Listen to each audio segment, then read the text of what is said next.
হরে কৃষ্ণ কৃষ্ণ হরে হরে। সকালবেলায় যদি কৃষ্ণ নাম শোনা যায় না, সারাটা দিন খুব ভালো যাবে। আর সত্যি কথা বলতে কৃষ্ণ নাম শুনলে মনটাও ভালো হয়ে যায়। তো দেখো এখনো চারিদিকে ঘুলি ঘুলি ভাব রয়েছে। আমাকে অন্ধকার লাগছে খুব?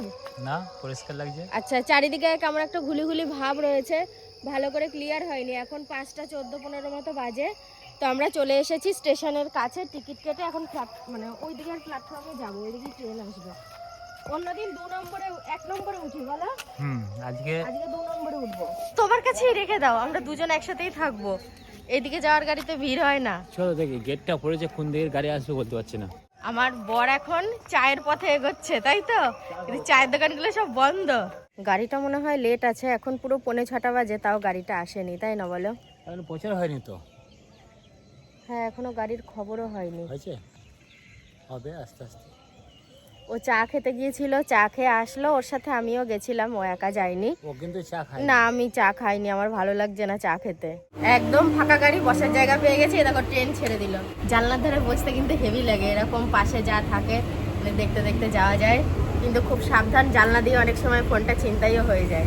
আজকে দেখছি হঠাৎ করে কুয়াশা পড়েছে, আর এই ফাঁকা জমিতে কুয়াশাগুলো একটু ভালোই বোঝা যায়। চৈত্র মাস পড়ে গেছে, আর দেখো এখনো কুয়াশা যাচ্ছে না। তবে আগে পিছে তো পড়তে দেখিনি, আজকেই দেখছি হঠাৎ করে কুয়াশা পড়তে। আর আমরা যখন বাড়ি থেকে বেরোচ্ছি তখনও এরকম কুয়াশা কুয়াশা ভাব ছিল চারিদিকে। আমার কর্তাও আমার মতো মানে আঙুল দিয়ে দেখাচ্ছে, বলছে দেখো কিচ্ছু দেখা যাচ্ছে না, পুরো ধোঁয়ার মতো হয়ে রয়েছে। চলে আসলাম কাটোয়া স্টেশনে। আমরা যেহেতু সকাল সকাল বেরিয়েছি, তো একদম সকাল সকালই চলে এসেছি কাটোয়ায়। এখন হয়তো এই 7টা মতো বাজে। আর এখন কাটোয়া থেকে ট্রেন ধরে যাব বর্ধমান। এই প্রথমবার আমি, না ভুল হচ্ছে জানো, প্রথমবার নয় গো, বিয়ের আগে একবার আমি দুর্গাপুর গিয়েছিলাম জ্যাঠার বাড়ি, বিয়ের দিন 15-16 আগে। তখন আমি ট্রেনে করে গিয়েছিলাম, ওই বর্ধমান হয়ে তারপরে গেছি। এরকম কাটোয়া থেকেই ট্রেন পাল্টিয়ে গিয়েছিলাম। কাটোয়ায় গিয়ে একটু জল কিনলাম। এবার একটু বেলা বাড়ছে তো সেই কারণে ভাবলাম একটু জল সাথে রাখি। বর্ধমানে নেমে দেখি গরম গরম কচুরি ভাজছে। তো সেই কারণে ভাবলাম সকালের খাবারটা সেরে নিই, কারণ বিদ্যুৎটা যেখানে আছে একটু খুঁজে যেতে হবে। তোমরা দেখেছিলে এর আগে পুরুলিয়া গিয়েছিলাম, ওরা সেখানেই ছিল। আর এখন এসেছি বর্ধমানে, তো একটু খোঁজার ব্যাপার আছে, আবার বেলাও হয়ে যাবে। আর সকালের খাবার দেরি করে খেলে অসুবিধা হয়। তো সেই কারণে আমার কর্তা বলল কি একবারে খেয়ে তারপরে ওদের বাড়িতে যাব। আমার কর্তা যে কচুরিতেই থেমে থাকবে না সেটা তো আমি আগে থেকেই জানি, ওই জন্য একটা চায়ের দোকান দেখে দুজনে মিলে 1 কাপ করে চা খেয়ে নিচ্ছি। এখন যেহেতু ফোনের ব্যবস্থা, মানে ঠিকানা বলে দিলে খুব একটা বেশি সময় লাগে না। তবে স্টেশন থেকে যে একদম কাছে সেটাও বলবো না। তো বিদ্যুৎ দাঁড়িয়েই ছিল, আমাদের একটা ঠিকানা দিয়েছিল, আমরা সেখানে নামলাম, ও দাঁড়িয়েছিল। তো ওইখানে একটা চায়ের দোকান আছে, আর চায়ের দোকান মানেই যে চা খেতে হবে। আর বিদ্যুৎই বললো কি এই দোকান থেকে আমরা চা খাই, তোমরাও দুজন খাও, দেখো খুব ভালো লাগবে। আর আমি আমার কর্তার চাটাও ধরে রেখেছি হাতে, ওকে দেব। আর এরা এতটাই শান্ত হয় সে আর বলার কথা না। মানে বাঁধা গরু ছাড়া ফুললে তো যাচ্ছে তাই করে, কিন্তু এরা তো সবসময় ছাড়াই থাকে, ওই জন্য এদের মধ্যে খুব ধীর স্থির একটা ভাব থাকে। ওঠো ওঠো, চলে আসো, আমি ওখানে বসছি গিয়ে। তুমি শুধু মশলাটা করে দাও তাহলেই হবে, সব তো কোটাকাটি আছে। এবারে যে আমি এসছি বুঝলি তো বিদ্যুৎ, আমার বুডলা, কারণ তোর মেয়ে আমাদের ওখানে গিয়ে আমার কোলে আসতো না, তোর বাবার কোলে যেত। আর এখন দেখছি আমার কাছে মানে হামড়ে পড়ে আসছে, তোর বাবার কাছে যাচ্ছে না।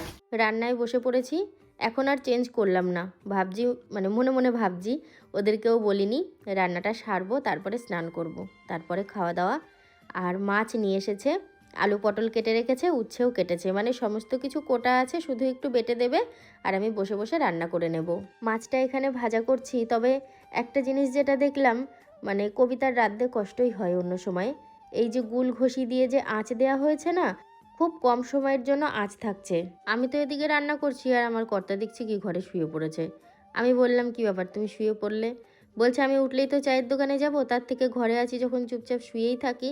আর এই চা খাওয়া নিয়ে প্রায় সময় ওর সাথে কিন্তু আমার ঝামেলা বেঁধে যায়, তাতে বাড়ি কিংবা বাইরে যাই হোক না কেন। কবিতার জন্য প্রত্যেক দিন একা রান্না হয়, ও নিজেই করে, তো এই উনুনটায় অসুবিধা হয় না। আর ছোট একটা গ্যাসের সিলিন্ডার আছে, কিন্তু এখন গ্যাসের তো সমস্যা চলছে, তো সেই কারণে খুচরো গ্যাস কিনতে পারছে না বলে এই মানে গুলঘুটের ব্যবস্থা। আর দেখো কত বাজার করে নিয়ে এসছে, টমেটো, তারপরে লেবু, ধনেপাতা, যা যা সবজি লাগে আর কি একটা সংসারে।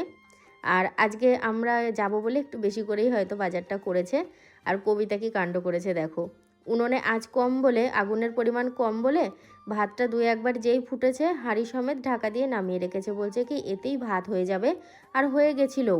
ওই অনেকক্ষণ বসে ওরকম মানে বেশি জল দিয়ে, ভাতে বেশি জল দিয়ে ঢাকনাটা দিয়ে রাখা হয়েছে। বেশ অনেকক্ষণ পর দেখছি ভাত পরিমাণ মতো হয়ে গেছে। অনেকের মনে হতে পারে যে হঠাৎ করে ওরা কেন বর্ধমানে আসলো, কারণ ওদের বাড়ি বছরখানেক আগে গেছিলাম, সেটা পুরুলিয়াতে। আর মানে বিদ্যুৎ কবিতারা পুরুলিয়াতেই থাকতো। আর বিদ্যুৎ অনেক বছর ধরেই কাজের সূত্রে বর্ধমানে থাকে। তো বিষয়টা হচ্ছে ওদের মধ্যে একটু মনোমালিন্য চলছিল। শুধু ওদের মধ্যে নয়, যে কোনো মানুষ স্বামী স্ত্রী যদি অনেক সময় দূরে থাকে, কাউরির ক্ষেত্রে কিন্তু একটু মনোমালিন্য তৈরি হয়। তো আমি বলেছিলাম বিদ্যুৎকে যে বর্ধমানে কবিতাকে নিয়ে রাখার জন্য একটা ঘর ভাড়া করে একসাথে ওদেরকে থাকার জন্য, এটাই বলেছিলাম। আর তার থেকে সবচেয়ে বড় কথা কি জানো তো, আমাদের প্রত্যেকের জীবন থেকে একটা করে দিন, একটু করে মুহূর্ত, একটু করে সময় চলে যাওয়া মানে কিন্তু জীবনটা অনেক ছোট হয়ে যাওয়া। একটা করে দিন যেই চলে যাবে জীবন থেকে ওই দিনগুলো কমে যাবে। তো আমি চাই ওরা স্বামী স্ত্রী একসাথে থাকুক, ভালো থাকুক। তো সেই কারণেই আমি ওদেরকে বলেছিলাম। আর আমার কথা বিদ্যুৎ শোনে। তো আমার কথা শুনে একটা ঘর নিয়ে দোলের পরে ওরা এসছে, দোলের 2-1 দিন পরে। আমি আসার সাথে সাথেই বিদ্যুৎ বলছে, বলে জানো মা তুমি বললে বলে আমি নিয়ে আসলাম। আমার মাথাতেও আসেনি কখনো যে এরকম ঘর ভাড়া করে একসাথে থাকবো।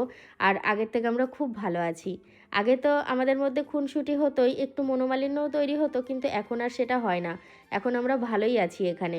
আর দেখো ছেলে মেয়েরা ভালো থাকবে, এটাই কিন্তু মা বাবার অনেক বড় শান্তি। তো সবাই যে যেখানে আছে ভালো থাকুক, তবেই আমরা শান্তি পাবো মনে।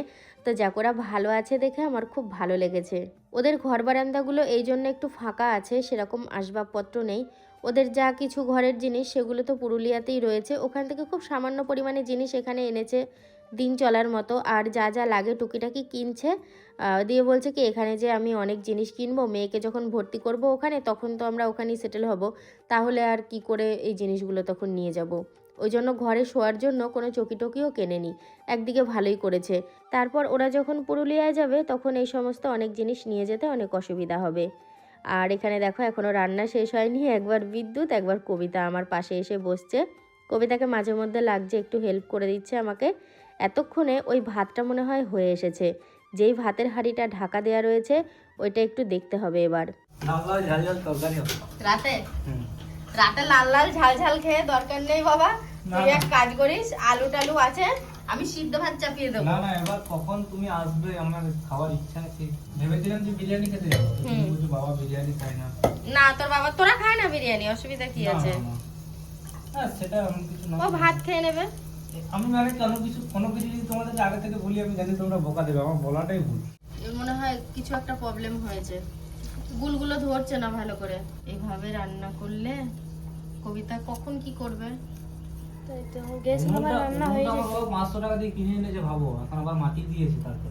এটার দাম 500 টাকা। হ্যাঁ ঢালাই হলো না। তবে ঘরটা অনেকটা বড় আছে। হ্যাঁ, ঘরটা বড়। আরো কিছু রাখা নেই বলে আরো বেশি বড় লাগছে। আর দুটো মানুষের কি রাখবে? যথেষ্ট। হ্যাঁ সবকিছু তো ওখানে রয়েছে। হ্যাঁ, আর এখানেই তো অর্ধেক সংসার। হ্যাঁ, গুল ঘষি রান্নার ব্যবস্থা। খালি সিলিন্ডার পড়ে আছে। হ্যাঁ, গ্যাস নেই। কেন খুচরো গ্যাস বিক্রি হচ্ছে না? না না, কোথাও নেই, কেউ পাচ্ছে না। বড় বড় যারা দোকানদার আছে তাদের দোকান বন্ধ। কিন্তু সম্ভব হলে কিনে দিবে, নাহলে কবিতার এইভাবে রান্না করতে কিন্তু ভীষণ অসুবিধা হবে। রান্না কি হলো? হ্যাঁ, রান্না হয়নি এখনো, রান্না হচ্ছে। আমি স্নান করে নিয়েছি, আমি আর আমার কর্তা দুজনেই। তো উনুনে আঁচের ধোঁয়া উঠে, মানে এক কথায় আঁচ উঠতে উঠতে স্নান হয়ে গেছে। তো এই যে আলু পটলের তরকারিটা কষিয়ে একটু আগেই জল দিলাম, তবে আঁচটা আগের তুলনায় অনেকটাই ভালো ধরেছে।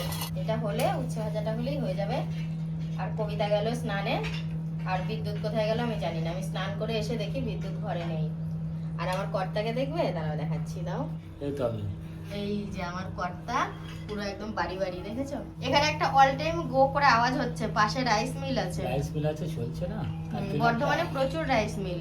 এই দিকটা দেখা, জানালার ওই পাশটা পুরোটাই পুরো ফাঁকা ফাঁকা, একদম মানে ঘর বাড়ি নেই। আর এই জায়গাটা আমার বেশ ভালো লেগেছে, খারাপ লাগেনি। আর একটা কথা বলছি তোমাদেরকে, আমি যেহেতু অনেকটা সকাল থেকে ভিডিও শুরু করেছি, এখন প্রায় দুপুর হতে চললো, এই 12:30 1টা মতো বাজে। তো অনেক ঘন ঘন শ্যুট নিয়েছি, আশা করি ব্লগটা পুরোপুরি হয়ে গেছে। এরপরে যদি রাত অবধি আমি কন্টিনিউ করি অনেক বড় হয়ে যাবে। তো সেই কারণে না আজকের ব্লগটা আজকের না, এখনকার মতো ব্লগটা আমি শেষ করলাম। তো পরবর্তী ব্লগে তোমরা দুপুরের খাওয়া থেকে দেখতে পাবে।